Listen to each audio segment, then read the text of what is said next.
Lección número 6 de la Escuela Sabática para Adultos, lunes 5 de mayo. El título de la lección de hoy es, Sangre de toros y de machos cabríos. El tema central es, la insuficiencia fundamental de los sacrificios de animales del Antiguo Testamento para eliminar el pecado y la total y completa suficiencia del sacrificio de Jesucristo como la única expiación válida y definitiva por la humanidad. Vamos a leer Hebreos capítulo 10, versículo 3 al 10. Analizaremos estos pasajes bíblicos y luego responderemos la pregunta. Desde nuestra perspectiva adventista, Hebreos 10, 3 al 10, es un pasaje clave que nos ayuda a comprender la relación entre los sacrificios del Antiguo Testamento y el sacrificio definitivo de Jesucristo. Nos enseña sobre la limitación de aquellos sacrificios y señala su verdadero propósito a la luz de la obra redentora de nuestro Salvador. Vamos a analizar por cada versículo. Versículo 3. Pero en estos sacrificios cada año se hace memoria de los pecados. Este versículo nos muestra que, lejos de quitar los pecados, los sacrificios anuales en el día de la expiación, conocido como Yom Kippur, servían como un recordatorio constante de que el pecado seguía presente. Para nosotros, esto subraya la insuficiencia inherente del sistema de sacrificios de animales, para lograr una limpieza total y permanente de la conciencia y el registro del pecado. Nos recuerda que la solución al problema del pecado no podía venir de la repetición de estos ritos. Versículo 4. Porque la sangre de los toros y de los machos cabríos no puede quitar los pecados. Este versículo es una declaración categórica y fundamental para nosotros. Confirma nuestra creencia de que el poder redentor no residía en la sangre literal de los animales. Por sí misma, esa sangre no tenía la capacidad intrínseca de borrar la culpa o cambiar el corazón pecaminoso. Nos enseña que la efectividad de aquellos sacrificios era simbólica y dependía de lo que representaban. Versículo 5. Por lo cual, entrando en el mundo dice, sacrificio y ofrenda no quisiste, mas me preparaste cuerpo. En este versículo vemos una cita del Salmo 40, 6 al 8, aplicada a Cristo. Para nosotros, la frase entrando en el mundo, se refiere a la encarnación de Jesús. El hecho de que Dios no quiso o no se complació plenamente en los sacrificios y ofrendas del Antiguo Testamento, subraya su naturaleza temporal y preparatoria. Lo que Dios realmente preparó fue un cuerpo para su Hijo, el cuerpo a través del cual Cristo ofrecería el verdadero y perfecto sacrificio. Esto nos dirige la mirada hacia la encarnación como un paso esencial en el plan de redención. Versículo 6. Holocaustos y expiaciones por el pecado no te agradaron. Este versículo reitera la idea de que los sacrificios levíticos, incluyendo los holocaustos, que son las ofrendas quemadas completamente, y las ofrendas por el pecado, expiaciones, no eran el fin último ni lo que satisfacía plenamente la voluntad de Dios. Nos ayuda a entender que el sistema ceremonial era una sombra o tipo, no la realidad misma. Versículo 7. Entonces dije, he aquí que vengo, oh Dios, para hacer tu voluntad, como en el rollo del libro está escrito de mí. En este versículo, nuevamente se cita el Salmo 40, vemos la respuesta de Cristo. Él vino al mundo con el propósito expreso de hacer la voluntad de Dios.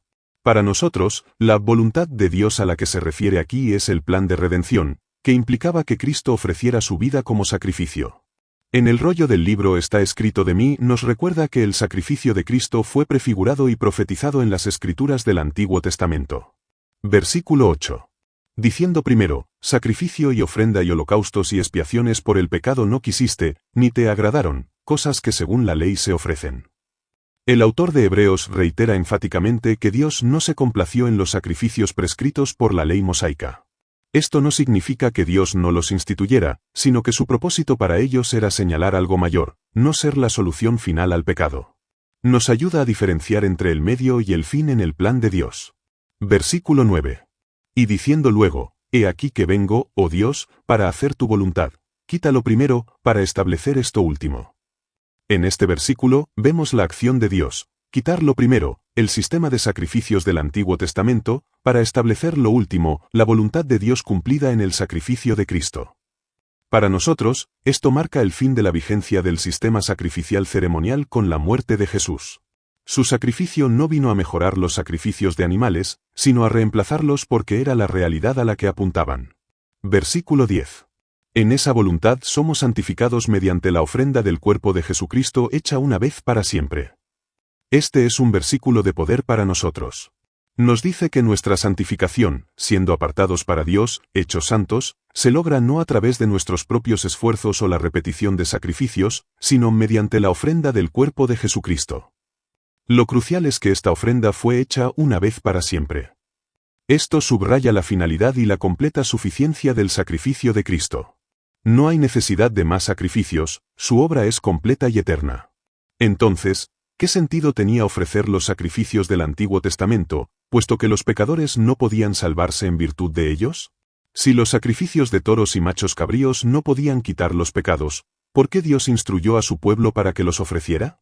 Este pasaje que acabamos de analizar, Hebreos 10, 3 al 10, y nuestra comprensión adventista nos dan la respuesta. El sentido de ofrecer estos sacrificios radicaba en su función como tipos, sombras o símbolos que apuntaban al futuro sacrificio real y efectivo de Jesucristo. No salvaban por sí mismos, sino que los sacrificios del Antiguo Testamento educaban sobre la gravedad del pecado, señalaban al Mesías venidero, fomentaban la fe y ilustraban el plan de salvación. Cuando decimos que los sacrificios del Antiguo Testamento educaban sobre la gravedad del pecado, significa que cada vez que un israelita traía un animal inocente y le quitaba la vida, se le recordaba de manera gráfica que el pecado resulta en muerte, y que se requiere un derramamiento de sangre para la expiación. Los sacrificios del Antiguo Testamento también señalaban al Mesías venidero. El acto de sacrificar un cordero sin defecto, por ejemplo, prefiguraba a Jesús, el Cordero de Dios que quitaría el pecado del mundo. Eran mini profecías de su muerte expiatoria, como se menciona en la lección. Los sacrificios del Antiguo Testamento también fomentaban la fe. Las personas al participar en estos rituales con un corazón arrepentido, el creyente expresaba su fe en la promesa de Dios de enviar un Redentor. Confiaban en la provisión futura de Dios para la salvación, simbolizada en ese momento por el sacrificio animal. Como vimos con Abel, su sacrificio fue aceptado porque señalaba a Cristo y se basaba en la fe en la redención. Y por último, los sacrificios del Antiguo Testamento ilustraban el plan de salvación. Todo el sistema del santuario y sus servicios, incluyendo los sacrificios, eran una representación visual del plan de salvación, mostrando el ministerio de Cristo como nuestro sacrificio y nuestro sumo sacerdote. Por lo tanto, los sacrificios del Antiguo Testamento no tenían sentido como un fin en sí mismos o como una forma de ganar méritos ante Dios, pero tenían un profundo sentido pedagógico y profético, dirigiendo la mirada del creyente penitente hacia la única esperanza verdadera, el futuro sacrificio de Cristo. Después de haber analizado Hebreos 10, 3 al 10, vamos a responder la pregunta. ¿Qué nos enseña este pasaje acerca de los sacrificios que el pueblo de Dios ofrecía en la época del Antiguo Testamento? Puesto que los pecadores no podían salvarse en virtud de ellos, ¿qué sentido tenía ofrecerlos?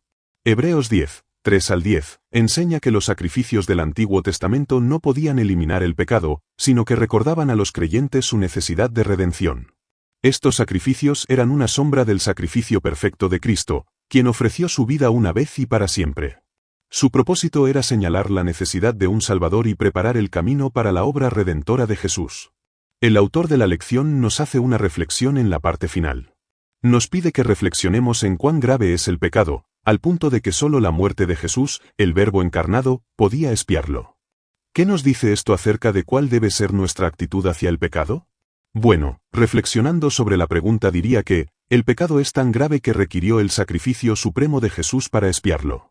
Por eso, nuestra actitud hacia el pecado debe ser de rechazo total, debemos tener un arrepentimiento sincero y una vida dedicada a la obediencia a Dios. No podemos tomar el pecado a la ligera, sino reconocer su impacto y depender completamente de la gracia de Cristo. ¿De qué manera podemos poner en práctica la lección de hoy? La lección más importante para nuestra vida espiritual, a partir de lo que hemos estudiado, es la profunda comprensión de que nuestra salvación es completamente obra de Cristo y no resultado de nuestros méritos. Como adventistas, esto refuerza nuestra creencia en la justificación solo por la fe en Jesús. Pero siendo más explícitos, te voy a compartir 5 maneras de poner en práctica la lección de hoy.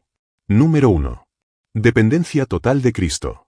Nosotros debemos reconocer humildemente nuestra incapacidad para expiar nuestros propios pecados. Ninguna cantidad de buenas obras, observancia de la ley o rituales religiosos puede quitarnos la culpa. Nuestra única esperanza yace en la sangre de Jesús, el Cordero de Dios. Número 2. Aprecio por el sacrificio de Cristo. Si nosotros verdaderamente entendemos que nuestros pecados costó la vida del Hijo de Dios, el Verbo encarnado, entonces nuestra apreciación por su sacrificio debe ser inmensa. Esta apreciación debe manifestarse en vivir una vida de gratitud y adoración solamente hacia Dios. Número 3. Fin del formalismo. Nosotros como adventistas, comprendimos que los sacrificios de animales eran solo sombras que encontraron su cumplimiento en Cristo. Esta comprensión nos libera de poner nuestra confianza en meras formas religiosas o en el cumplimiento externo de ritos sin una conexión viva con el sustituto perfecto. Número 4. Acceso directo a Dios. La rotura del velo nos recuerda que ahora tenemos acceso directo al Padre a través de Jesús, nuestro sumo sacerdote. No necesitamos mediadores terrenales ni sacrificios continuos, el camino está abierto por su sacrificio una vez y para siempre. Número 5. La gravedad del pecado.